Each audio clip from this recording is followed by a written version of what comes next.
आज ग्रीनलैंड अचानक दुनिया की राजनीति के केंद्र में क्यों आ गया है?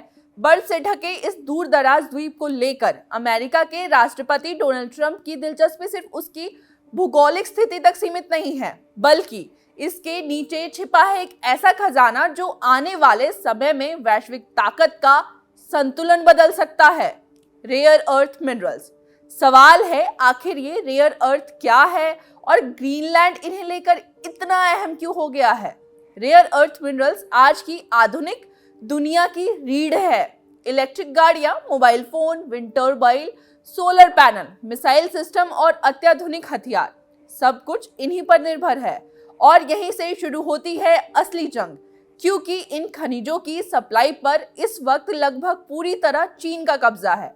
2024 के आंकड़ों के मुताबिक चीन ने करीब 2,70,000 मीट्रिक टन रेयर अर्थ का उत्पादन किया है, जो वैश्विक उत्पादन का आधे से भी ज्यादा है। इतना ही नहीं, चीन के पास करीब 4.4 करोड़ मीट्रिक टन के रेयर अर्थ भंडार हैं, जो उसे दुनिया की फैक्ट्रियों और सेनाओं पर जबरदस्त बढ़त देती है। लेकिन कहानी यहीं तक खत्म नहीं होती। चीन के बाहर भी कई देश हैं जिनके पास बड़े भंडार हैं, लेकिन उत्पादन नाम मात्र का है। ब्राजील के पास भी लगभग 2.1 करोड़ मीट्रिक टन का भंडार है। भारत, रूस और वियतनाम के पास भी अच्छी खासी मात्रा है, मगर या तो तकनीकी दिक्कत है या फिर पर्यावरणीय और राजनीतिक अड़चनें। यही वजह है कि दुनिया चीन पर निर्भर है और यही निर्भरता पश्चिमी देशों को सबसे ज्यादा परेशान करती है। अब आते हैं ग्रीनलैंड पर। अमेरिका जियोलॉजिकल सर्वे के मुताबिक ग्रीनलैंड के पास करीब 15 लाख मीट्रिक टन के रेयर अर्थ भंडार है। यह मात्रा भले ही चीन या फिर ब्राजील से कम लगे, लेकिन कनाडा और साउथ अफ्रीका जैसे देशों से ज्यादा है।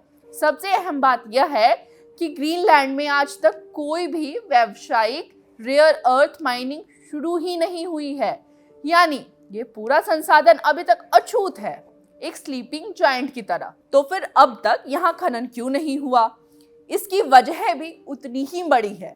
ग्रीनलैंड में सख्त पर्यावरणीय कानून है, बुनियादी ढांचे की भी भारी कमी है, मौसम बेहद कठोर है और स्थानीय राजनीति में खनन को लेकर जबरदस्त विरोध हो रहा है।